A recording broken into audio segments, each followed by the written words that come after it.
Қазір жасай саламын. 59 болған. Норма болсын сол кезде. Перевод сосын болды. Басқа ештеңе емес. Все, перевод баста. Қайырлы кеш, құрметті ұстаздар, әріптестер. Менің есімім Игликова Алма Мырзашқызы. Мен ағылшын тілі пәнінің мұғалімімін. Өзім де 21 жылдық жұмыс өтілім бар. Оның ішінде 21 жыл мектепте мұғаліммен қатар директордың орынбасары ретінде жұмыс атқардым. Осы уақытқа дейін мен директордың тәрбие жұмыс жөніндегі орынбасары, және директордың ғылыми әдістемесі жұмыс жөніндегі орынбасары, директордың оқу ісі жөніндегі орынбасары болып жұмыс істеп келдім. Қазіргі таңда Алматы қаласында жеке меншік Шоқан Уәлиханов атындағы мектепте жұмыс жасаймын. Бірақ осы жылғы оқу жылының қыркүйек айынан декреттік отпуск дейді, демалысқа шықтым. Қазір үйде отырған анамын, кішкентай бөпенің мамасымын. Сондықтан бүгін кешке сіздерге сабақ беруге келдім.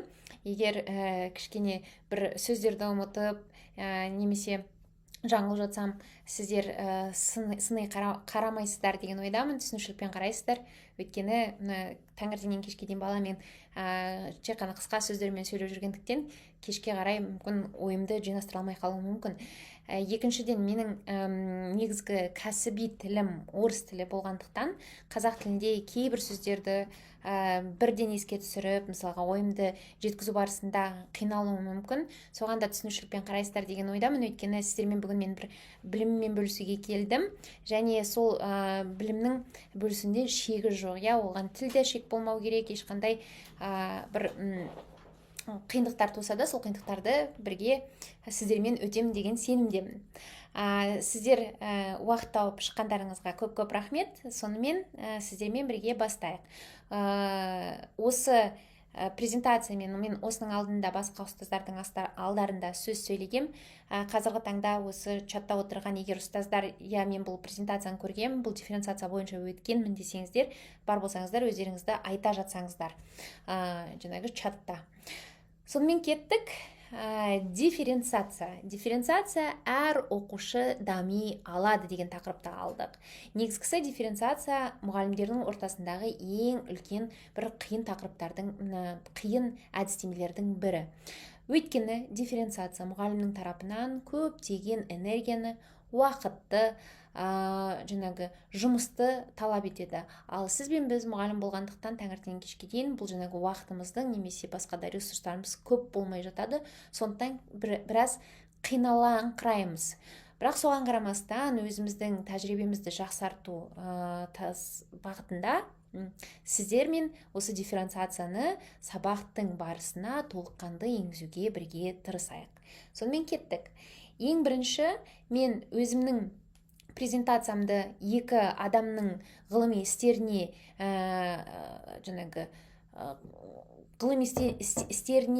алып отырмын. Олар Carol Ann Tomlinson деген әйел адам, Differentiated Classroom деген кітабы бар, яғни дифференцированный класс деген, және Джон Хэттидің Visible Learning дейді, яғни видимое обучение, көрінетін оқу барысы. Сол үрдісі сол кітаптарға негізделіп отырып жасалған презентация.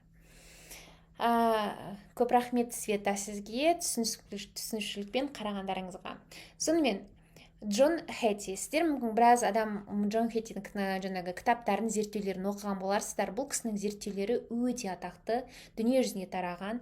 Өйткені ол кісінің зерттеуінің валидности, яғни зерттеуіне сеніміміз біздің тарапымыздан мол. Неге? Өйткені бұл кісінің зерттеуіне өте көп оқушылар қатысқан, яғни олардың саны миллионда басады. 10 миллион емес, 100 миллионда басады. Яғни өте көп оқушылардың зерттеуге енгізгендіктен ол кісінің зерттеуінің қорытындылары шағын ғана топтарға негізделмеген, үлкен топтарды алғандықтан бұл кісінің зерттеулеріне сенуге болады деген сөз. Авторитетті зерттеулердің бірі. Бұл кісінің зерттеуінің негіздемесіне келген кезде ол кісі айтады: оқу барысында 40% оқушы физикалық тұрғыда сабақта отырғанымен психологиялық тұрғыда сабақта жоқ деп. Яғни, сіздердің алдарыңызда 30 бала отырса, оның 10-12-сі сабақ барысында отырғанымен сіздің айтып жатқан тақырыбыңызды түсініп, ішіне толыққанды еніп отырмайды. Және де Джон Хеттидің зерттеуінің қорытындысын тағы бір авторитетті ұйым, ол Галлап университеті деп аталады, сол кісілерді дәлелдеді. Галлап университетін мүмкін сіздер естіген боларсыздар, мысалы кейде айтып жатады, осы дүние жүзіндегі ең бақытты халық кім деген кезде, мысалға Дания елі деп айтып жатады ғой. Сол сияқты дүние жүзіне жалпылама таралған зерттеулерді жүргізетін университеттің бірі сол Галлап университеті. Сол кісілердің зерттеулері бойынша сабақ барысында сыныптың 3-тен 1 бөлігі сыныптан тыс қалып қойып жатады. Олар яғни сыныпта отырғанымен толыққанды психологиялық тұрғыда сабаққа қатысып отырмайды деп айтады. Және балалардың жасы ұлғайған сайын сыныпқа деген қатысушылары төмендей бастайды. Яғни бастауыш сыныпта балалардың, мысалға балалар толыққанды сабақтың процесінде, үрдісінде бірге жұмыс жасап жатса, жоғарғы сыныпқа жақындай берген кезде балалар сабақтан түсіп қалып жатады. Енді бұл біздің проблема. Яғни проблема болса, әртүрлі проблемаға бізге шешім керек. Яғни бізде шешім қандай? Бұл жолы сол шешім 40% баланы қайтадан өзіміздің сынымызға қайтарып алып келу үшін біз сізбен бірге дифференциацияны қолдансақ дейміз. Ол үшін сіздермен мәселені талқылауымыз керек. Балалар біздің сабағымыздан неге түсіп қалып жатады? Сыныпта неге ол балалар жоқ дейік? Жоқ деген мысалға тырнақшаның ішінде берілген, олар физикалық тұрғыда бізде сабағымызда отыр. Бұл жерде 3 негізгі себеп бар, оның бірі іштеріп сат. Өйткені материал мүмкін өтіріп қойған материал немесе өте оңай материал.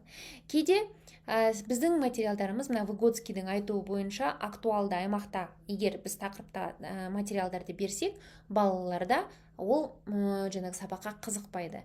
Яғни оларға берілетін тақырып немесе тапсырма ол жақын даму аймағында болу керек. Немесе оқушыға біз кейде бір алыс даму аймағындағы тақырыпты беріп қойсақ, ол бала оныған күші жетпегендіктен қызығушылығы кетіп, ол сабақтан түсіп қалып жатады. Немесе актуалды даму аймағындағы тапсырманы берсек, ол балаға өте жеңіл болғандықтан оның қызығушылығы кетіп түсіп қалады. Сондықтан біз оған жақын даму аймағындағы тапсырмаларды беруіміз қажет. Және үшінші себеп, ол кейбір оқушылар келеді да, мысалға айтады, біздің мұғалім өзінің бір жұмысын атқарса болды, келіп сабағын түсіндіріп кетеді, біз түсіндік пе, түсінбедік пе, ол кісіні көп қызықтырмайды. Және сабақ аяқталғаннан кейін бізге кері байланыста беріп, мысалға толыққанды бермейді деген сияқты. Егер мұғалімнің тарапынан балаға деген қызығушылық болмаса, балада да сабаққа деген қызығушылық жоғалады. Өздеріңіз білетіндей, бастауыш сыныпта балалар пәнді мұғалім арқылы жақсы көреді. Сол сияқты бізде де пәнге деген сүйіспеншілік және пәнге деген қызығушылық мұғалім арқылы қалыптасады. Ендеше, бұл барлық бала оқығысы келмейді деген сөз бе? Жоқ, әрине. Көпшілігі сол балалардың жақсы осы процесте оқиды. Бірақ біразы балалардың осы жүйеде, қазіргі бізде қалыптасқан жүйеде, системада оқи алмайды. Өйткені біздің система сол баланың әр жеке қажеттілігін қанағаттандырмайды.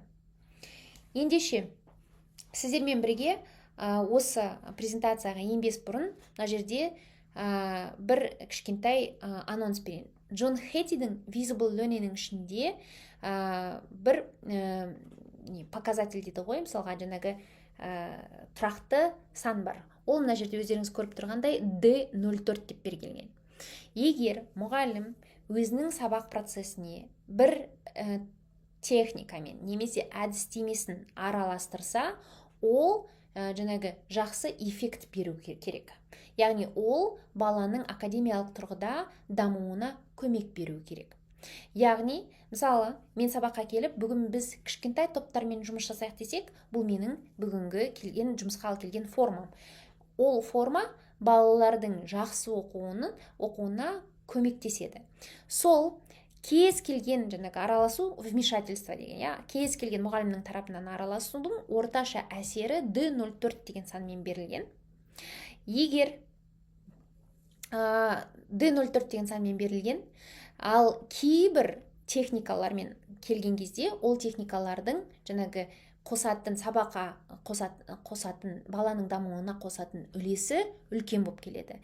Сіздермен бірге қазір тек қана жаңағы D04 деген цифрды есімізге сақтап қалайық. Бұл орташа есеппен жаңағы көрсеткіш, орташа есепті көрсеткіш деп миымызда қалдырайық. Қазір мен оны сіздерге түсіндіріп алып кетемін.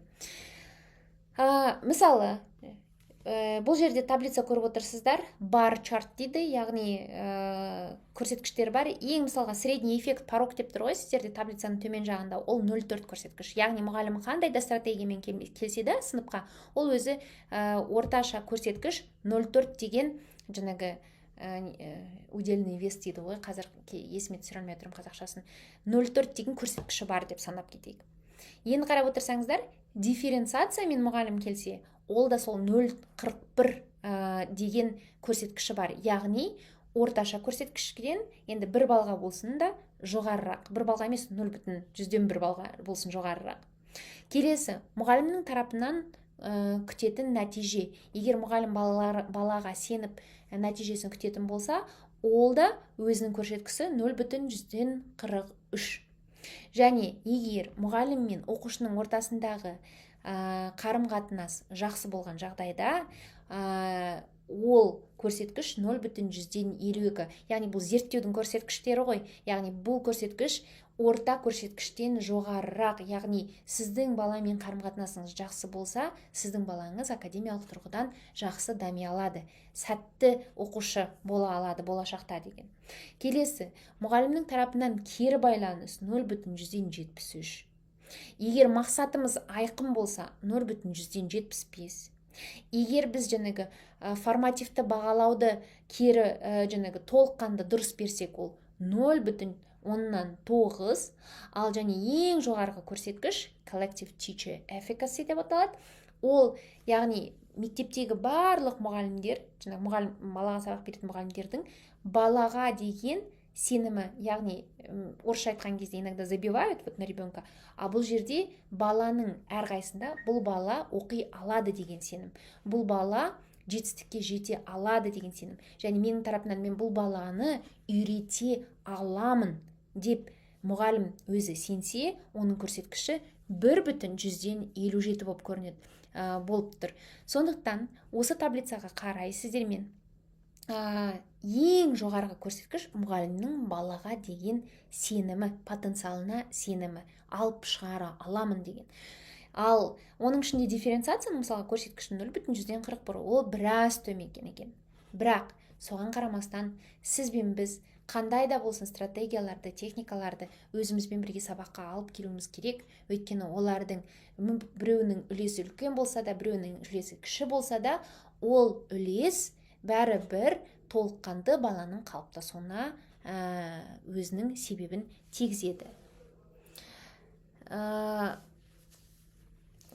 Ләззат Тұрақбаева кітапта да неме дейді, тағы жоқ, сосын қазір бәрін телефоннан көріп отыр. Балалардың телефонда ойлары дейді. Қазір оқушы мүлдем сабақ оқығысы келмейді дейді. Я, ондай қиындықтар бар, негізгісі ол тек қана біздің ғана заманның проблемасы емес, ол проблема кезінде де болған. Өздеріңіз мысалға менің әкем қазір 75-тегі жастағы кісі, ол кісінің айтуы бойынша балалар нашар оқитын балалар біраз болған, сабағына 2 алып, үлгерімдер төмен болғандықтан 9-шы сыныптан кейін жаңағы ПТУ, СПТУ деген сияқты жаңағы ПТУ, СПТУ деген сияқты колледждарға, қазіргі таңдағы колледж ғой, сол кезде сондай оқу орындарына да кетіп бара жатқан, өйткені сабақ үлгерімдері төмен болған. Яғни бұл балалар, бұндай оқымайтын балалар тек қана біздің заманымызға тиісті емес, ол басқа елдерде де басқа заманда да болған қиындықтар. Яғни біз мұғалім ретінде осы заманның қиындығымен кездессек, кезіндегі мұғалімдер де өздерінің қиындықтарымен кездесіп отырған, қолдарында кітап, материал, әртүрлі подход, жаңағы әдістемелер болмаса да.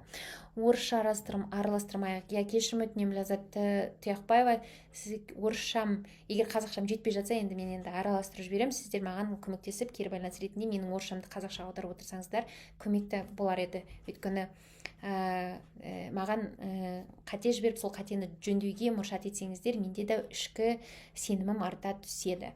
Сонымен кеттік ары қарай. Дифференциация деген не? Дифференциация ағылшын тілінен келген сөз.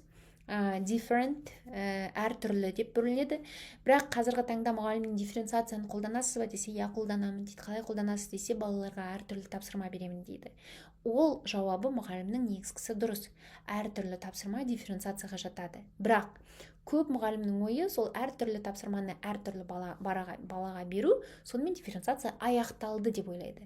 Негізгісі дифференциация бұл әртүрлі тапсырмаларды тек әртүрлілік үшін беру емес. Ол бір мақсатқа жетудің әртүрлі жолдары.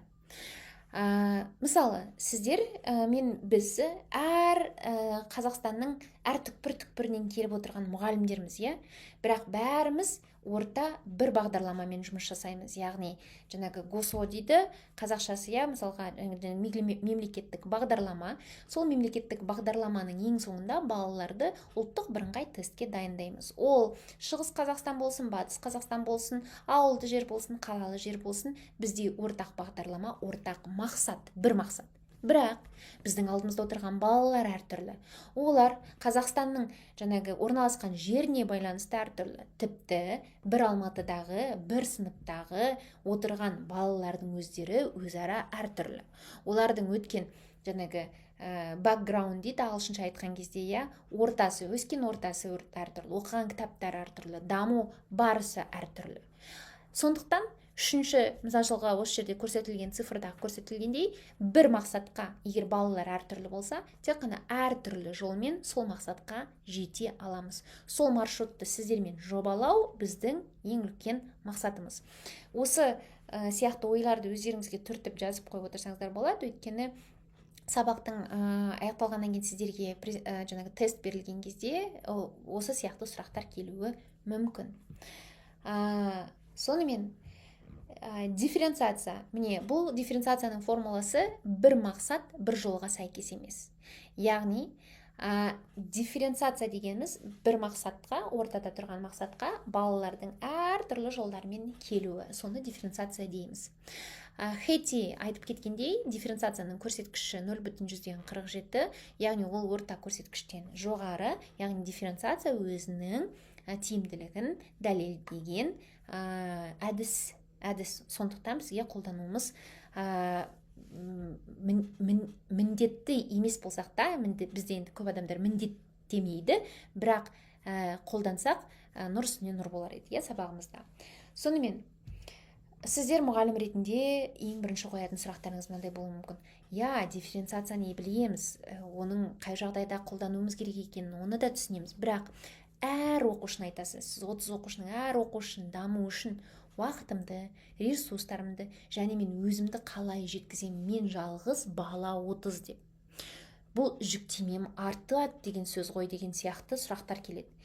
Негізгісі жүктеме біраз артады, бірақ толыққанды жүктемені арттыру болмау керек. Ол сабақты сіздермен бірге жаңағы саналы түрде жобалауға дайын болуымыз керек. Яғни, егер сіздер дифференциацияны толыққанды қабылдап алсаңыздар, 1-2 деп оңай дифференциацияны жасай салатын мұғалімдер болып шыға келесіздер. Бірақ ол үшін біз дифференциация әртүрлі тапсырма ғана емес, басқа да түрлері бар екенін білсек, сіздер яғни тек қана әртүрлі тапсырманы емес, басқа да дифференциацияның жолдарын қолдана алатын боласыздар. Сонымен, талқылауға сіздерге сұрақ, әр оқушыға мысалға назар аудару кезінде, әр бала өздеріне назар аудартқысы келеді, мен мұндамын мұғалім, мен ұстаз осындаймын, маған қараңызшы деген сияқты. Жаңағы ол баланың өсуі, ол баланың даму үрдісін бақылау, ол балаға кері байланыс беруінде сіз үшін ең қиыны не? Өздеріңіз чатқа жақса отырсаңыздар. Рахмет, Зелнара, Айгүл ханым, сіздердің жаңағы кішкентай комплименттеріңізге рахмет. Света Аллабергенова, дифференциация бір мақсатқа әртүрлі оқушы әртүрлі жолмен жеткізу деп жазып қойыпсыз, рахмет. Ойларыңызды жаңағы түйіндіріп жазып отырғандарыңызға. Сонымен, сіздер үшін дифференциация емес, әр балаға назар аудару үшін не жетпейді, қандай қиындықтар бар? Сіздер өздеріңіздің қиындықтарыңызды жаза отырыңыздар, ал мен ары қарай жүре берейін, уақыт тығыз болғандықтан мен сіздерге көп материалды бірдей бергім келіп кетеді. Қиындықтары көп, уақыт, қазір мысалға мұғалімдердің жазуы мүмкін, уақыт жетіспейді деген сияқты. Ендеше, дифференциациалды мұғалім болу үшін біз қандай мұғалім болуымыз керек? Біз бірінші диагност мұғалім болуымыз керек. Яғни біз дәрігерге келген кезде ол диагностиканы беріп, сосын ғана емдеуге кіріседі. Сол сияқты біз баланы оқытудан бұрын диагностика жасауымыз керек. Ол үшін біз баланы күнделікті зерттеп, оның күн сайын қалыптастырушы бағалауды қолдана отырып, баланың қазіргі таңда қандай деңгейде екенін біліп отыруымыз керек. Өздеріңіз қараған отырғандай, астында мен қайтадан жаңағы презентацияның астына бағанағы көрсеткен екінші слайдта көрсеткен хабарламаны қайталап отырмын, естеріңізге салу үшін. Хетти бойынша мұғалімнің кері байланысы 0,73, ал мұғалім мен оқушының қарым-қатынасы 0,52 деген үлесі бар. Яғни бұл өте зор үлестер. Сондықтан жаңа мұғалім өзінің балаларын талдап, олармен бірге кері байланысты беріп, қай бала қандай жағдайда тұрғанын біліп отырса, ол ұстаз дифференциацияны жақсы қолдана білетін болады. Сондықтан бірінші мұғалім диагност болу керек. Бақылау жасау жетіспейді. Әрине барлық балаға бірдей назар аудару қиын, себебі әрқайсысы әртүрлі қабылдайды. Яғни тағы бір қиындық әртүрлі қабылдау жаңағы машықтары, әр оқушыға назар түсіндіру кәсібі. Дауысы жақсы екен, уақыт жетпейді дейді. Мен үшін уақытты тиімді бөліп, әр оқушының деңгейін бірдей назар аударту керек.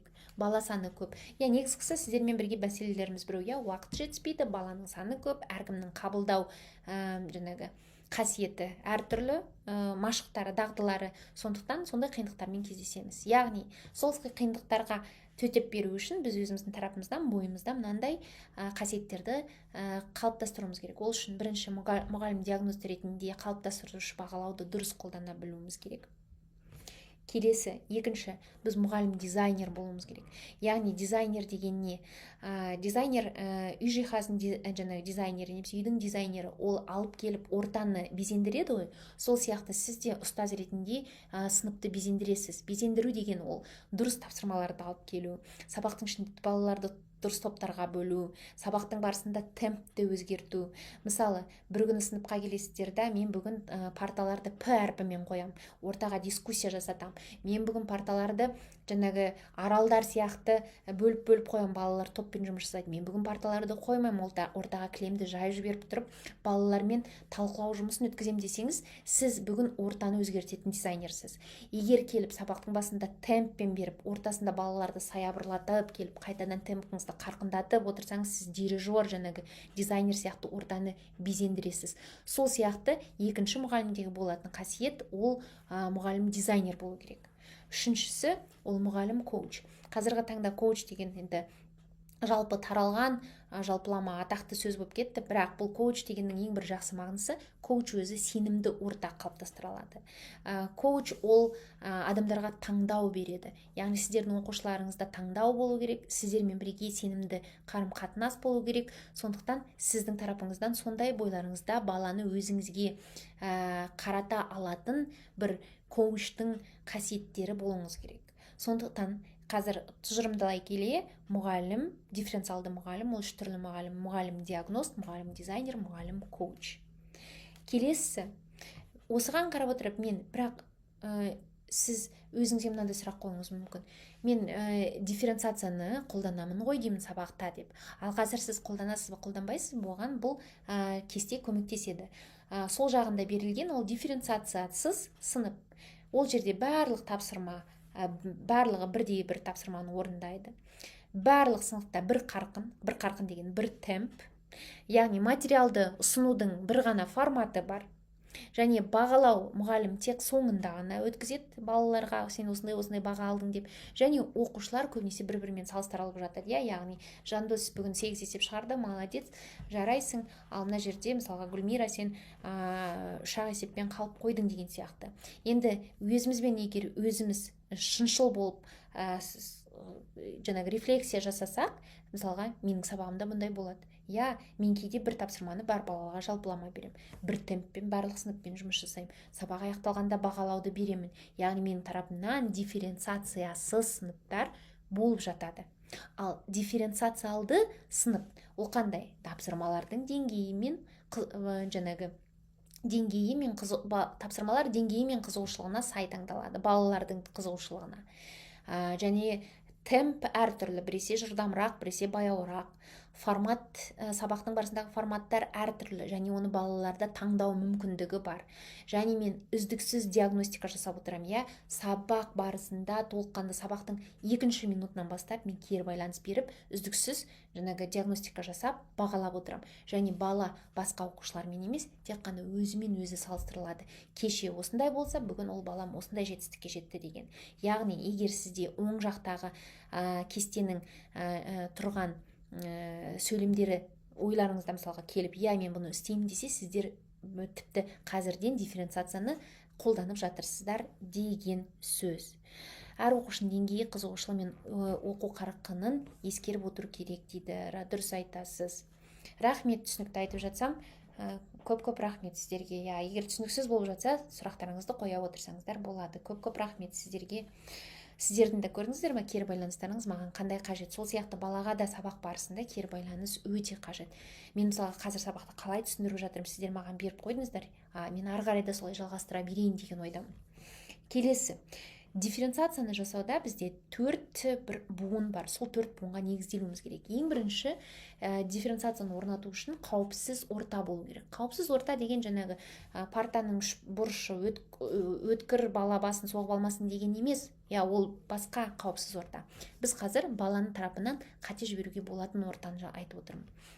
Мысалы, ескі совет өкіметі кезіндегі сабақтарды еске түсірсек, мысалы кейде бір инстаграмда жүреді ғой, кезіндегі бір жазылған диктант, ол диктанттың ішіндегі сөйлемі да дұрыс, сөз да дұрыс, орфографикасы, синтаксика бәр жағынан дұрыс, бірақ бір кішкентай қате жіберіліп, бір жерін мысалға бала кірілеу жазып жіберсе, 4 деген баға тұрады, сонан кейін мысалға біздің ата-аналарымыз енді олар кішкене ностальгиямен, біз кезінде солай оқығанбыз деп айтып жатады. Бірақ қарап отырсаңыз, сол тараптағы, сол кездегі адамдардың мысалы қаншалықты көбі қазіргі таңда бизнеспен айналысады, рискке баратын, тәуекелге баратын адамдар. Ондайлар жоқ, өйткені қателіктен қорқатын ата-аналарымыз бар.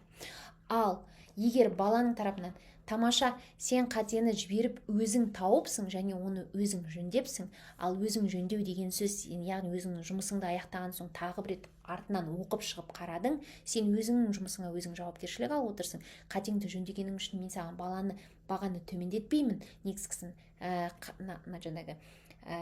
мен наоборот көтеремін бағаңды деп берсеңіз, баланың тарапынан қате жіберсем, мен оны әрқашанда жөндеу алуға мүмкіндігім бар деген ой болады да, бала сабақта стрессте болмайды. Сіздер де маған мысалға, сіз бүгін орыс тіліңіз бірінші өзіңіздің тіліңіз, негізгі тіліңіз орыс тілі екен, қазақ тілін көп қолданбайды екенсіз, бірақ соған қарамастан түсінікті, жеңіл түсіндіріп жатырсыз. Қате болса да қате жібере беріңіз, жөндеп аламыз, біз сізге көмектесіп жібереміз десеңіздер, менің тарапымнан кішкене босансырау, бағанағы стресс кетті сабақтың басындағы, мен қате жіберсем де маған көмектеседі деген ойда отырсам, менің бүгінгі өткен сессиядан көңіл күйім жақсы болып шығады. Сол сияқты балада да тура сондай баланың жағдайы. Сондықтан балаға тәуекелге барып қате жіберуге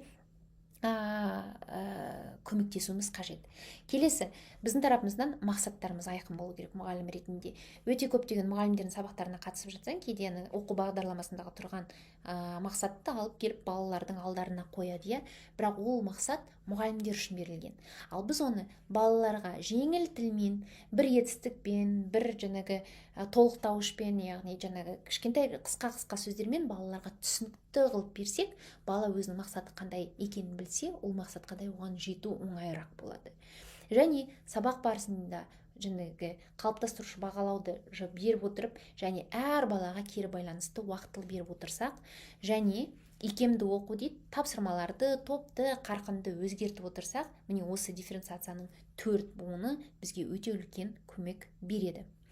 Келесі, енді ең басты жаңағы тақырыпқа ендік. Міне жарты сағат өткен кезде, бүгінгі сессиямыздың сіздерге мен бүгін дифференциацияның 3 негізгі элементін берем. Бұл 3 негізгі элементі 3 басқа фундаментке орнығады. Мен қазір бірінші 3 элементін айтып отырмын, содан кейін 3 фундаментін айтып кетем. Естеріңізге сақтап алыңыздар. Ең бірінші жаңағы элементі ол content-based differentiation дейді ағылшынша. Қазақшасы мазмұнға негізделген дифференциация. Бұл жерде нені оқимыз деген сұраққа жауап береміз. Яғни бұл дифференциацияда біз әртүрлі тақырып, жаңағы бір тақырыпқа әртүрлі тапсырмалар, материалдар беруіміз мүмкін. Немесе бір тапсырманың күрделілік деңгейлері әртүрлі қылып беруіміз мүмкін. Немесе басқа жерден әртүрлі ресурстарды алып келіп сабақты толықтыруымыз мүмкін. Яғни дифференциация жаңағы мазмұнға негізделген сабақтың мазмұнын өзгертпейміз, бірақ мазмұнын толық түсіндіру үшін әртүрлі ресурстарды қолдану. Соны content-based differentiation дейді. Келесі, екінші дифференциация ол process-based differentiation. Process деген сөздің өз мағынасын түсінесіздер, ол үрдіске негізделген дифференциация, яғни процеске негізделген. Процесс деген жаңағы жүру, сабақтың жүру барысы. Бұл жерде қалай оқытамыз деген сұраққа жауап береді. Бұл мазмұн туралы емес, бұл жерде біздің сабақта қолданатын техника, жаңағы әдістемелеріміз. Ол әртүрлі тапсырмалар мен әрекеттер, сабақтағы әрекеттер дегенмен activity деген сөз ғой негізгісі ағылшыннан. Және топтастырудың әртүрлі түрлері, темптің әртүрлі түрлері, менің тарапымнан балаларға берілетін қолдаудың түрлері де дифференциацияның бір түрі болып саналады. Яғни процесті өзгертсек, жаңағы сабақ беріп жатқан процесімізді сіздермен біз өзгертсек, ол да дифференциацияның бір түрі. Яғни different деген әртүрлі, яғни процесті әртүрлі қылып беру деген мағынада. Келесі product-based differentiation дейді. Өнім, product деген өнімге негізделген дифференциация. Бұл жерде бұл бала нәтижені қалай көрсетеді деген сұрақ.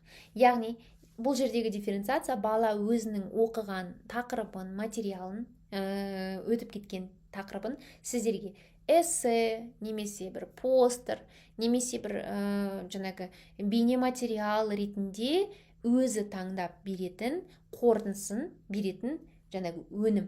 Егер ол өнім әртүрлі болса, яғни сіз бұл жерде де дифференциацияның әртүрлі түрін қолданып отырсыз деген сөз. Сонымен есімізге сақтай кетейік. Дифференциацияның 3 түрі бар. Ағылшынша айтқан кезде content-based, process-based, product-based. Қазақшасы мазмұнға негізделген, процеске негізделген және өнімге негізделген дифференциация. Бұл дифференциациялардың сіздерге жаңағы қолдануын, практика өзіміздің жаңағы тәжірибемізде қолдануын сіздерге бүгінгі сессияда көрсетіп кетемін. Келесі, жаңағы 3 дифференциацияның элементі 3 фундаментке орналасады деп айтып кеттім. Бұл жерде сіз бен біз ұстаз ретінде мынандай сұрақ қоюымыз керек. Біздің алдымызда отырған кім? Балалар. Қандай балалар десек көп айтады мысалға. О, менде күшті балалар, жаңағы әлсіз балалар, немесе көмек керек балалар, бар деп. Бірақ дифференциацияның барысында біз балаларды жаңағы күшті балалар, мықты балалар, әлсіз балалар деп бөлмейміз. Бірақ бұл жерде де бөлу бар. Ол бөлудің бірінші критерийі ол дайындығына байланысты бөлеміз. Бұл ағылшын тілінде readiness дейді, яғни қазіргі баланың білім мен дағды деңгейі. Бұл константа емес, тұрақты зат емес, бұл осы бір сәттегі ғана өлшім. Бүгінгі сабақта менің баламның дайындығы қандай деген. Келесі, ол қызығушылығы. Менің сыныптағы балаларымның қызығушылығы қандай? Оларды не қызықтырады? оларды қандай тапсырма жаңағы ширатады біраз деген сияқты.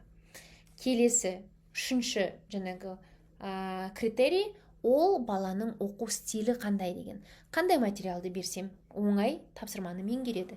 Мысалы, кейбір балалар бар, мұғалім түсіндіріп жатса құлағын жауып алып кітап оқып отырады. Неліктен?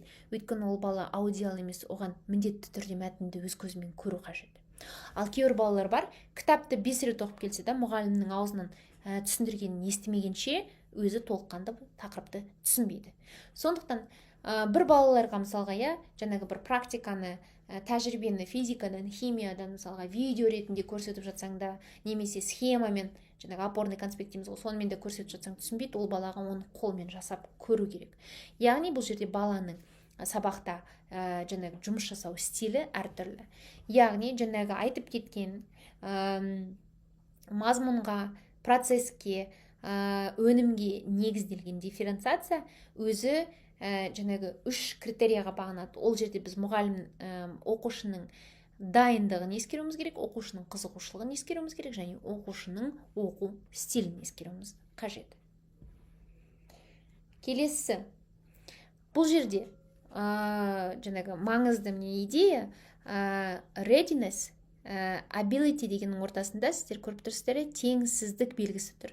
Сіздерге аударып кетейін, readiness деген жаңағы дайындығы баланың, ability деген баланың способность, машығы. Яғни дайындық машыққа сәйкес емес. Яғни жаңағы машық дағды ол ұзағынан мысалға болашақта да қалыптасып ары қарай дами беретін нәрсе.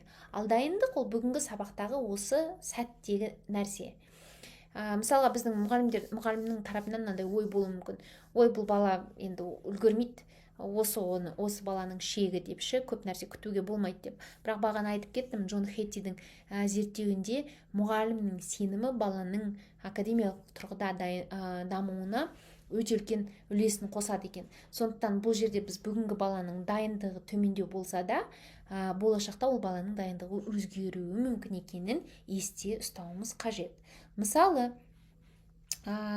жаңағы дайындық, бала дайындықсыз келді дейді, мысалға бүгінгі сабақта дайындығы жоқ. Мүмкін ол стресстен дайын емес, мүмкін ол ауырып біраз сабақтан қалып қалды, немесе оның қатты басы ауырып тұр, бүгінгі сабаққа қатыса алмайтын жағдайда. Яғни ол бүгін сондай жаңағы күйде болып тұр, бірақ болашақта оның күйі ауысады, ол күй ауысқан кезде мысалға баланың тарапынан бүгін әлсіз, әрқашан әлсіз деген сөз емес. Егер сіздің тарапыңыздан қолдауыңыз өзгерсе, оқушының дайындық деңгейі де өзгереді. Мына жерде Светала бергені бір оқушы тыңдау арқылы жақсы. Сіз менің ойымды түйіндеп неге комментарий ретінде жазып отырсыз ғой, көп рахмет сізге. Сонымен баланың дайындығы өзгеруі мүмкін екен, жаңағы есімізде сақтап отырайық. Бүгін дайын емес бала ертең дайын болуы мүмкін. Немесе бүгін сізде сабағыңызда жақсы қатысып отырған бала күнделікті сабаққа жақсы қатысады деген сөз емес. Бір күн болмасын бір күн ол балада дайындықсыз келуі мүмкін. Соны есте сақтай отырып, біз тек қана оның бірақ үлкен потенциалына көбінесе мән беріп отырамыз. Сонымен дифференциацияны сабақта қолданған кезде ең басты бір зат қолданатын ол формативті бағалау немесе қалыптастырушы бағалау. Қалыптастырушы бағалауды мұғалімдердің барлығы сіздер қолданатындарыңызға сенімдімін. Бұл жерде мен тек қана жаңағы жалпы барлықтарыңызға таныс техникаларды көрсетіп отырмын. Exit tickets, яғни шыға берген кезде бір шығу билеті, бүгінгі түсінген тапсырманы білу үшін сіздер бір сұрақ немесе жаңағы сөйлемді аяқтау немесе бір кішкентай тапсырманы орындау ретінде тапсырма бересіз, соны орындаған бала сабақ аяқталған соң шығуға рұқсат деген сияқты. Өзімнің жақсы көретінім ол бақылау және талқылау. Мен мысалға бәр мұғалімдерге мынандай кеңес беремін. Сіздің қолыңызда өзіңіздің сыныбыңыздың күнделігі болу керек, яғни дневник орысша айтқан кезде. Сол жерде мысалға балаларыңыздың тарапынан олардың тізімі берілген. Мен әр баланың сабақ барысында сыныптың ішінде жүремін. Оны ағылшынша драфтинг деп атайды, драфтую дейді. Яғни мен оның ішінде жүріп, мына бала жаңағы шығарма жазған кезде жаңағы ағылшын тілінде linking phrase дейді, бір-бірлерін қосатын сөздерді дұрыс қолдана алмайды екен. Өзіме жазып қояйын. Мына бала осы тапсырма берсең ылғи бірінші оңай тапсырмаларды ғана алады. Неге қиын тапсырмаларға көшпейді деп өзіңізге бекітіп қоясыз, иә? Егер сондай күнде сабақта бір рет жүріп толтырып отырсаңыз, бір айда сіз жаңағы процесті толыққанды көресіз. Сіз бір балаға кері байланысты қанша беріп жатсаңыз да өзгермейтінін, яғни оған басқа әдісті қолдануға тырысасыз. Енді мүмкін жекеге шақырып қайтадан қарқынды жұмыс жасау керек. Немесе бір баланың басында көптеген сіз жаңа өзіңізге заметка дейді ғой, жазып отырасыз, ал біраз қарап отырсаңыз осы айдың аяғында сіздің тарапыңыздан ешқандай жазба жоқ. Яғни баланың прогрессі басталды. Яғни бала дамып жатыр деген сөз.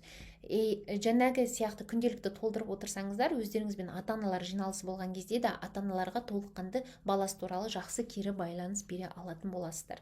Міне сол сияқты мини тесттер мен күнделіктерді қолдануға болады.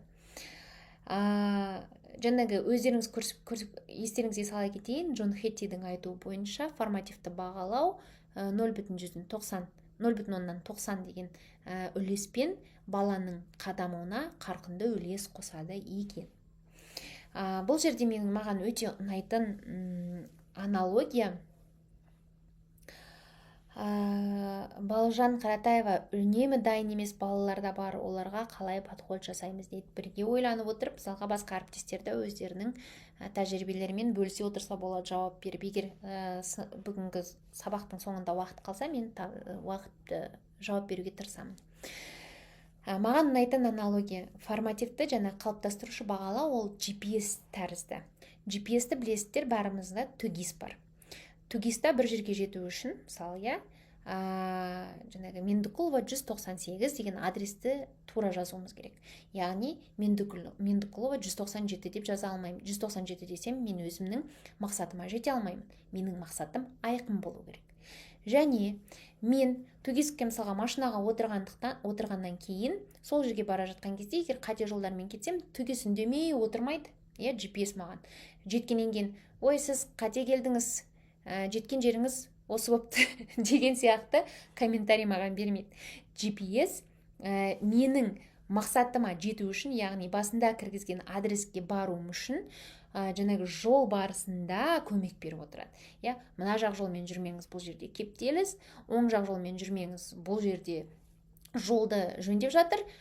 Сіз мысалға бұл жолмен барсаңыз тез жетесіз, мына жолмен барсаңыз жайырақ жетесіз деген сияқты комментариялармен ол мені бағыттап отырып мақсатыма алып кетіледі. Қалыптастырушы бағалау тура сондай болу керек. Біз бағалау үшін сабақтың соңын күтпеуіміз керек. Кейде мысалға балалар сабақтарын жаңағы жұмыстарын тапсырды, сол уақытта балалар қате тапсырған кезде біз кері байланыс беріп бастаймыз.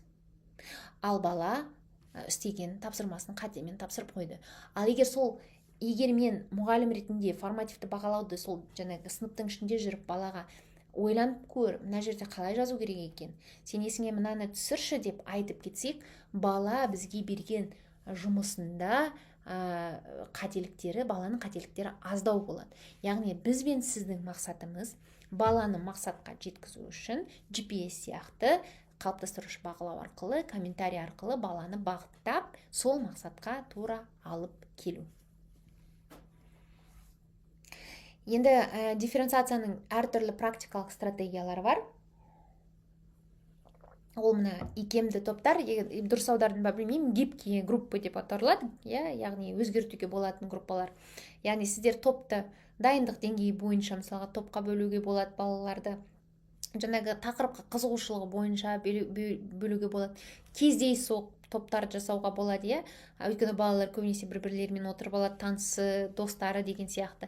Тұрақты емес және үнемі өзгеріп отыратын топтарды жасауға болады. Мысалға сіз осы айда топтық жұмыстарға зейін қойып отырып, сол балалармен жұмыс жасайын десеңіз, кірген кезде балалар мүмкін бір түрлі түсті қағаздарды алу арқылы топқа бөлініп отырса, олар әртүрлі топ мүшелерімен жұмыс жасап, өздеріне жауапкершілік алуды қалыптастырады. Өйткені егер балалардың өздеріне топқа бөлінуге мүмкіндік берсеңіздер, көбі мысалға өздерінің достары немесе бір жақсы тақырыпты білетін жаңағы үздік оқушымен бірге отырып алып, сол бала жұмысты жасаса, мен соның арқасында жұмыстан жақсы баға алсам деген ойда болып кетуі мүмкін. Сондықтан олар топтың әртүрлі бөлуіне байланысты өзіне де жауапкершілік алатынын білуі қажет. Яғни бұны жаңағы дифференциация барысында қолданатын стратегиялардың бірі болып табылады. Кейде ауыспай қалып жатыр. Келесі, оқушы таңдауы. Яғни сіз бір тапсырманы алып, балаға соны орындаудың форматын өзіне таңдатсаңыз болады. Бір жобаларды ұсынып, оны жобанда өзіне таңдатсаңыздар болады. Қандай жаңағы product based дейді ғой, өнімді қандай форматта беруін балалар өзі таңдаса болады. Бұл жерде балаға таңдау бересіздер. Өздеріңіз білесіздер, егер біз бір өмірімізде бір нәрсені таңдасақ, соған жауапкершілік аламыз. Ер адам мысалға әйелін таңдап, жарын таңдап, солай жарына жауапкершілік алып, мысалға ары қарай жүреді деген сияқты. Сол сияқты мен балаға таңдау берсем, бала өзі сол таңдауды жасағаннан кейін, ол өзі анандай мені бір мұғалім бұны алуға итермелеген жоқ, бұл өзімнің таңдауым деген оймен анандай жауапкершілікпен қарайтын болады. Келесі стратегия ол деңгейлік тапсырмалар. Осы деңгейлік тапсырмаларды ең көп қолданатын мұғалімдер, яғни тереңдік деңгейі әртүрлі, кейбір дифференциацияны мысалға нұсқаулықтары әртүрлі қылып жасауға болады. Мысалы, бір мәтін бердік дейді, мәтін бердіңіз. Бір материал, басқа материал мұғалім дайындаған жоқ. Бірақ нұсқаулықтың түрлері әртүрлі болғандықтан сіз сабақта дифференциация жасап жібере аласыз. Бағана айтып кеттім ғой, дифференциация деген жүктемені көтеру емес. Мысалы, мен сабаққа келдім, бір мәтінім бар, тек қана нұсқаулықты әртүрлі бергеннің арқасында мен балаларды әртүрлі жұмысқа шақыра аламын. Мысалы, көмек керек балаларға мен айтам, бұл мәтіндегі жаңағы бастауыш баяндаушты тауып, синтактикалық разбор жаңағы талдау жаса деп. Келесі балаларға, мысалы мен ағылшын тілі пәнінің мұғалімімін, бұл мәтіндегі сын есімдерді тауып, ол сын есімдерді күрделі сын есімдерге ауыстырыңыз деген. Бұл тапсырма күрделілік. Өйткені, мысалы, ағылшын тілінде жаңағы орта деген, центральный деген сөз бар ғой, мысалға, сол ағылшын тілінде central, core деп мысалға аударылады, ал оның күрделі түрі бар, pivotal деген сөз. Pivotal деген сөзді әр бала біле бермейді. Егер ол мысалға жаңа күрделі сөздерді өзінің тілінде қолдана алса, балалар ертең IELTS деген халықаралық емтихандарды тапсырған кезде балдары жоғары болуы мүмкін. Сондықтан мен бұл балаларға тек қана сол сын есімдерді мысалға ауыстыруды сұрауым мүмкін. Ал үшінші топқа мен тіпті мәтінге талдау жасауды беруім мүмкін. Сіздер білесіздер, мәтінге анализ тексті деген ол ең жоғарғы деңгейдегі тапсырмалардың бірі. Яғни сіз өздеріңіз қарап тұрғандай бір мәтін, бірақ нұсқаулықтың арқасында мен әртүрлі дифференциацияны қолданып жатырмын. Сөйтіп, күрделілік бойынша мақсаттары әртүрлі тапсырмалар берсеңіздер де болады. Яғни практикалық стратегиялар жаңағы айтып кеткендей әртүрлі икемді топтар болуы мүмкін, мысалға деңгейлік тапсырмалар болуы мүмкін, және балаларға өздеріңіздің жаңағы оқушы таңдауын берсеңіздер болады. Енді ескі біздің сабақ беруіміздегі логика бұрын бағдарлама ортақ бәрімізге, ол ешқандай ауыспайды, оқушылар бағдарламаға бейімделуі тиіс, үлгермей жатса ол баланың өзінің жеке мәселесі деген ой болатын. Қазіргі таңдағы дифференциацияны қолдану барысындағы жаңа логика бұл мұғалім оқу барысын, яғни оқу үрдісін оқушыға бейімдейді. Бұл жерде бағдарлама берілген бізге қаңқа болса, сол қаңқаға скелет болса, оған жан бітіретін мұғалім. Ал ары қарай қалай жан бітіреміз, сіздерге соған келдік. Кейбір страницалармен ауыспай қалып. Болды, жарайды. Сонымен сіздерге дифференциацияның үлгілерін көрсетіп кетейін. Бұл жерде ең біріншісі content-based differentiationге берілген үлгі. Content деген бағана айтып кеттік, бұл мазмұнға негізделген дифференциация. Сонымен физика пәні, тақырып қысым, сынып 7-ші класс. жетінші сынып. Жалпы мақсат жаңағы жай күрделі емес, жай ғана сөздермен берілген мақсат ол қысым деген не екенін бала түсіну керек. Ол формуланы білу керек. Сол формулаға негізделе отыра мысалы есеп шығару керек. Нені сіз өзгерте аласыз? Сіз жаңағы ақпарат көзін, яғни ресурстарды қайдан аласыз, соны өзгерте аласыз. Материалдарды күрделілік қылып әртүрлі деңгейде жасай аласыз, және ұсыну формасын өзгерте аласыз. Бірақ сіз оқу мақсатын өзгертпейсіз. Енді осы физика пәндегі қысым тақырыбындағы мен сіздерге 4 деңгейді көрсетіп кетейін, қалай қолдануға болады. Бірінші деңгей. Бұл 7-ші сынып физика жаңадан енген тақырып болғандықтан өмірді түсіну қажет, мысалға балалар. Ең бірінші, балаларға көрнекі суреттер беріледі, мысалға шаңғы, немесе өкшелі аяқ киім, каблук, және балалар оны қарапайым түсіндіру керек. Қысымы көбірек болатын суреттерді таңдап, оны өзінің сөзімен, неліктен бұл жаңағы заттарда жерге басқан кезде қысым көп екенін өздері түсіндіріп кететін бірінші деңгей, ең оңай деңгейлердің бірі. Екінші мысалға топ. Олар жаңағы қарапайым өзіміздің күнделікті қолданып жүрген оқулықты қолданады. Сол оқулықтың ішіндегі мысалға жаңағы түсіндірілімді оқиды. Формуланы айқындайды, жаңағы F бөлінген S, яғни F күш болса, S жаңағы аймақ, аумақ, площадь. Соны мысалға біліп, және сол формулаға негізделе отырып, 2-3 есеп шығарып, ол есептің шығарған жауабын түсіндіруі қажет. Үшінші деңгейде, мысалы, бір қысқа мәтін берілген деп ойлайық. Мысалға, ол мәтінді сіз тек қана кітаптан емес, басқа жерден ресурстан алған болуыңыз мүмкін. Және бір қосымшама кейстер. Неге танктер жерге батпайды, ауыр үлкен машина, Екіншіден, неліктен пышақ өткір болады деген сияқты. Бұл құбылысты балалар түсіндіру керек. Және бұл жерде сіздер қосымша баланың ойлау жүйесін арттыратын, дамытатын тапсырмаларды енгізсеңіздер болады. Яғни себеп салдарды түсіну, анализ, синтез, бағалау, құрау деген сияқты машықтарды жаңағы дамытатын таксономия, Блум таксономиясын қолдана отырып, мысалға тапсырмаларды жаңағы дизайн жасап берсеңіздер болады.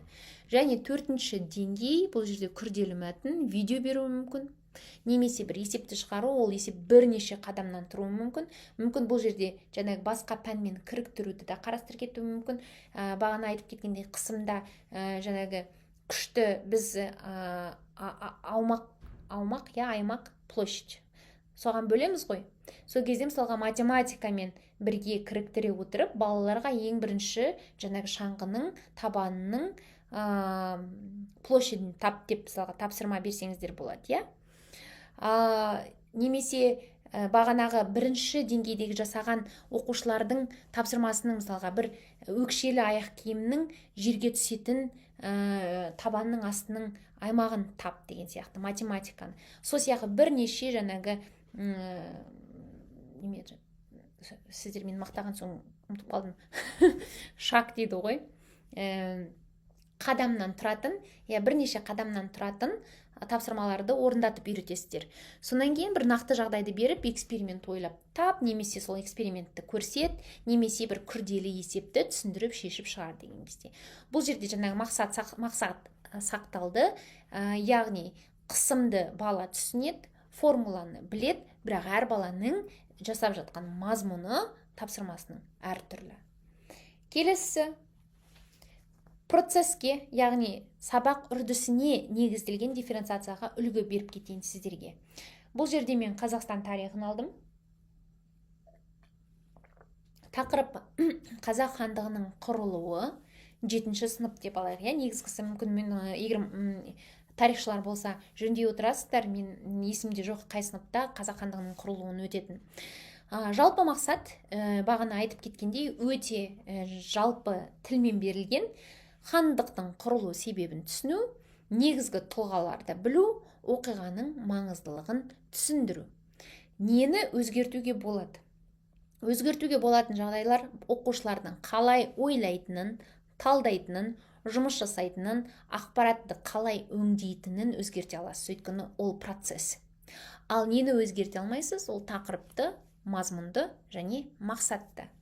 Енді осы процесске негізделген дифференциацияны сіздерге үлгі ретінде көрсетіп кетейін. Біріншісі, құрылымға негізделген дифференциация процесіміз дайын шаблонмен жұмыс жасау. Балаларға шаблон беріледі, жаңағы кестеде 3 жаңағы столбик тұрады. Біріншісінде кім, екіншісінде не болды, үшіншісінде себептері. Балалар кестені толтырады. Бұл жаңағы көмек керек балаларға берілетін тапсырма ретінде берсеңіздер болады, өйткені бұл тапсырма оңай негізгісі, баланың ойын жинақтауына шаблон берілген.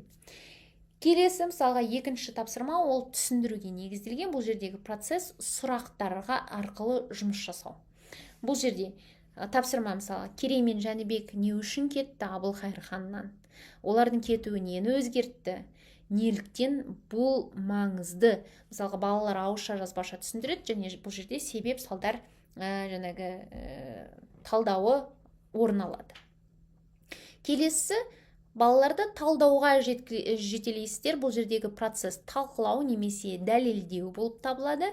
Мысалы, хандық қандай жағдай болмасын құрылушы ма еді? Бұл жерде мен орыс тілінен аударылған кезде неизбежно ли было создание казахского ханства на тот период деген, мысалға, неизбежно ли было, жаңағы бұл бәрібір құрылатын жағдай, құрылатын хандық па еді деген сияқты тақырыпта жаңағы пікір талас, яғни дебаты құрып, балаларды сыни тұрғыдан ойлатуға болады. Яғни бұл сабақтың барысындағы кітаптағы берілген тақырып емес, балалар қосалқы өздері қосымшама ойлайды, бірақ олардың ойлары жаңағы өткен тақырыпқа негізделген. Және шығармашылық ол роль, мысалға, ол жерде реконструкция жасауға болады, рөлдік жаңағы модель болуы мүмкін. Бұл жерде Керей мен Жәнібектің арасында қандай диалог болды деп ойлайсыздар, құрап көріңіздерші. Немесе олар қазақ хандығын құрғаннан кейін халыққа қандай үндеу жасады.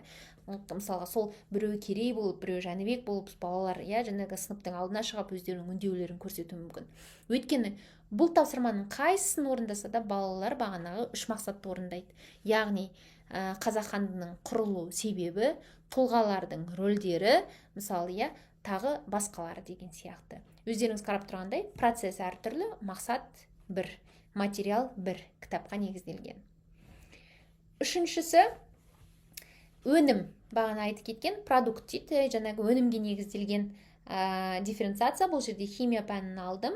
Химия пәнінде элементтердің периодтық жүйесі 8-ші сынып. Бұл Менделеев жаңағы кестесіне сәйкес. Жалпы мақсат периодтық жүйе деген не екенін түсіну, элементтердің қалай орналасатынын білу, және ол элементтердің қасиеттерін талдай білу. Қайсы металл, қайсы бейметалл, және тағы басқасы. Бұл жерде мысалға тоже 4 жаңағы элемент ретінде көрсетіп кеттім. Біріншісі базалық. Бұл жерде формат, жұмыс жасау форматы кесте және қысқаша түсіндіру. Ол жерде балаларға тапсырма, сіздер бұл кестені толтырасыздар. Ол жерде жаңағы периодтық кесте бойынша топтарды, периодтарды, элементтерді толтырасыздар деген, Келесі екінші тапсырма ол көрнекілі, яғни визуалды. Бұл жерде балаларға күрделі жаңағы бір жақсы тапсырманы беруге болады. Мысалға, периодтық жүйе картасын жаса. Өйткені бұл жерде жүйе бар ғой, жаңағы таблица Менделеевтің ішінде жүйе бар, Ол жерде валенттігіне байланысты, атомдық массасына байланысты элементтердің орналасу заңдылықтары бар. Сол заңдылықтарды балалар дұрыс білсе, олар жаңағы картаны жасай алады. Және ол жердегі жүйедегі таблицадағы трендтерді де көре алады. Бұл бағанағы базалық тапсырмаға қарағанда бұл визуалды тапсырма қиынырақ. Келесі, мысалға, шығармашылық тапсырма. Бұл жерде сіздер айтасыздар, балалар, сіздер әртүрлі Инстаграм, мынау жаңағы тиктокты қолданасыздар, және сіздер элементтерге профиль жасаңыздар. Мысалы, оксиген, яғни оттегі қандай екені. Ол жерге оттегі өзін қояды да, маған жану ұнайды, мен металдармен әрекеттесемін. Мысалға, күміспен әрекеттескен кезде ол қараяды деген сияқты, мүмкін ол бірнеше пост қоятын шығар.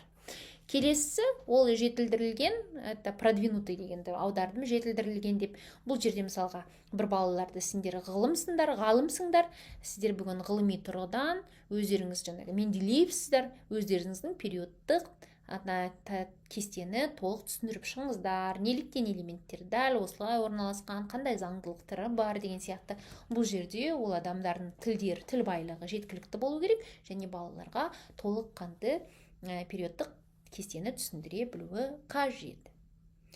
Сонымен келесі, бағана айтып кеткендей, дифференциация барысындағы ең жақсы техниканың бірі балаларға таңдау беру.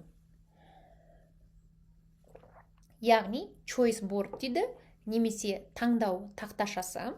Мысалы, міне қазақ тілі тақырыбы дейік, мысалға менің отбасым деген, бұл орыс тілді сыныптарға берілген тапсырма деп санайық. Орыс тілді сыныптардағы қазақ тілі, менің отбасым.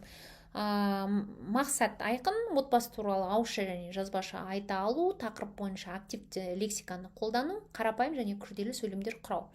Және бұл жерде балаларға кесте ретінде берілген тапсырмалар сөйлеймін деп бағытталады, яғни аудиалды жазамын деп, мысалға ол кинестетикалық нәрселер қолданылады қосымшама, және шығармашыл, например, мысалы тапсырмалар беріледі.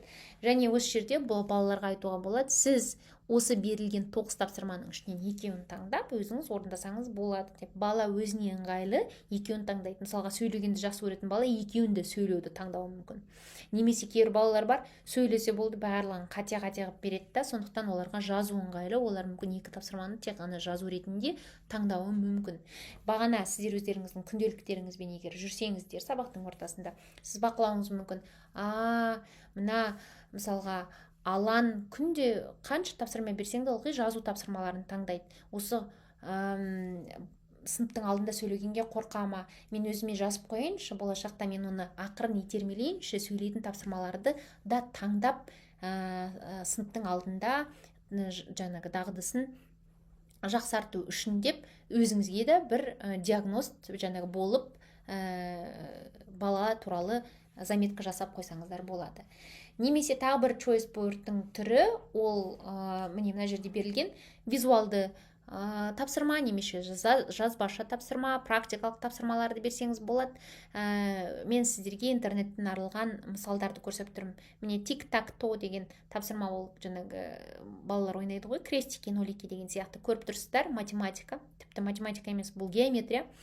3 бұрыштар берілген, ол бұрыштардың мысалға бұрыштары, немесе биссектриса болуы мүмкін, әртүрлі тапсырма тақырыптағы есептер, бала крестик ноликті ойнай отыра, өздері таңдап отырып есептерді шығарады. Немесе мына қағазда thinking deeply, social studies, choice board деп тұр. Яғни social study деген бізде негізгісі пән жоқ, бұл шетелдегі бар, әлеуметтік нәрселерді оқитын. Бұл жерде бала өзіне қажетті тапсырманы таңдап, сол тапсырманы орындайды. Сіздердің тараптарыңыздан мынандай сұрақ болуы мүмкін. Алма Мырзашқызы, балалар бұл тапсырмаларды таңдайды, бірақ бір бала қиын тапсырманы таңдап алуы мүмкін, бір бала оңай тапсырманы таңдап алуы мүмкін. Сол кезде мен қалай бағалаймын деп. Оның жауабы мынандай. Сіздер choice board'ты меню деп қабылдасаңыздар да болады. Мысалға біз ресторанға келген кезде менюді алып бір тамақты таңдаймыз, Егер мысалға күштеп мамам маған мынаны жейсің десе, мүмкін мен жегім келмейтін шығар, амалсыздан жеп, қарным тоймай қайтады, өйткені шұқып жеймін. Ал сол сияқты балада, егер сіз бір нәрсені міндет қылып істеткізсеңіздер, оны мүмкін істемеуі мүмкін. Сондықтан сіз менюді бересіз. Ол менюнің ішіндегі тағам дейік, тырнақшаның ішіндегі тағам, ол тапсырма. Сол тағамның қасында өзінің бағасы тұрады. Яғни, мен оқушы ретінде, егер келіп сабақта оқушы ретінде отырсам, мына тапсырманы орындасам, және мен 2 тапсырманы таңдасам, мен 7 балл алады екенмін. Маған 7 балл жетеді, мені қанағаттандырады деп бала өзі сол 7 баллдың жұмысын жасап, өткізіп, максималды жақсы орындаса да 7 балл алса, соған қанағаттануы мүмкін. Ал бір бала мысалға, жоқ, мен 10 балды алатын тапсырманы аламын деп, қиын деңгейге түсіп алып, ол қиын деңгейдегі тапсырманы дұрыс орындай алмай, 10 балына емес, тіпті 7 балына емес, сол тапсырманың жартысын орындап 5 балына алып қалуы мүмкін. Бұл жерде бала өзінің таңдауына жауапкершілік алуды, және таңдаудың алдында саралап ойлауды, өзінің күшінің қаншалықты қандай нәрсеге жететінін көрсетеді. және де сіз бағана сияқты дневникпен күнделікпен егер жүрсеңіз, қарап бақылап кері байланыс беріп жүрсеңіз, сіз бұл таңдау барысында балаларыңыз қандай екен, олардың қызығушылығы қандай екен, күштері қандай екенін нақты білетін боласыздар. Сонымен өздеріңізбен бірге бүгінгі сессиядан алып кететін кішкентай тезистер, ол дифференциация дегеніміз бір мақсат, бірақ әртүрлі жолдар. Қалыптастырушы бағалау GPS тәрізді бағытты жаңағы сабақтың барысында беріп отыруымыз қажет. Дайындық ол дағдыға сәйкес емес, бүгін дайын бала ертең дайын емес, немесе керісінше дайын емес бала ертең дайын болуы мүмкін, яғни оның потенциалы дайындыққа негізделмеген. Және Хеттидің зерттеулері бойынша қалыптастырушы бағалау, мақсаттардың анықтағы, мұғалімнің оқушыдан күтетін жаңағы ішкі ожиданиясы дейді, күтілімдері ең тиімді стратегиялар болып саналады. Бұны мен бағана айтып кеткендей, бұл материалдарды мен Carroll and Tomlinson'ың The Differentiated Classroom және Джон Хеттидің Visible Learning деген кітаптарынан алдым. Сонымен бүгінгі сессияны мен аяқтадым. Сіздердің тараптарыңыздан егер сұрақтарыңыз немесе бүгінгі сессия бойынша кері байланыстарыңыз болса, бүгінгі чатта жазсаңыздар болады. Уақыт 9-дан 05 кетті. Егер жазсаңыздар, келесі 10 минутта сіздермен сөйлессек болады. Егер сұрақтарыңыз болмаса, ендеше аяқтауымызға да сессияны аяқтауымызға да болады. Нақты анық түсіндіріп жатырсыз, таңдау тақтасы әдісі ме, қазіргі оқытуда материалдар оқу мақсатына сай келмейді дейді. Көптеген Абдукадыр Омаров деген кісі қазіргі оқулықтағы материалдар оқулық мақсатына сай келмейді дейді. Егер ондай жағдай болып жатса, бағана айтып кеткен ұстаз дизайнер деген, яғни сол мақсатқа сәйкес келетін тапсырмаларды мүмкін оқулықтан немесе басқа оқулықтардан қарастыра отыра өзіміздің сабағымыздың дизайнын жасаймыз. Келесі, ағылшын сөздік жаттауға жақсы дейді. Дұрыс айтасыз, Нұргүл ханым. Көңіл аудару үшін уақыт тапшы, мұғалім түсінікті тілде қазақша толық сөйлеп түсіндіріп отырсыз, еңбегіңізге табыс тілеймін. Рахмет, өйстіп сіздер сияқты ұстаздардың алдында қазақша сөйлеп жүріп, қазақ тілімді жетілдіріп келе жатырмын. Және қазақша кітаптарды оқу арқасында тілім қалыптасты. Көп рахмет. Рахмет, сіздердің тараптарыңыздан сұрақ жоқ болса, керектеріңізді өздеріңізге алыңыздар. Сіздерге барлықтарыңызға сәттілік тілеймін. Кештеріңіз жақсы өтсін. Бүгінгі өткен тақырыптар сіздерге жіберіледі. Сәттілік, сіздердің кері байланыстарыңызға көп рахмет. Сау болыңыздар.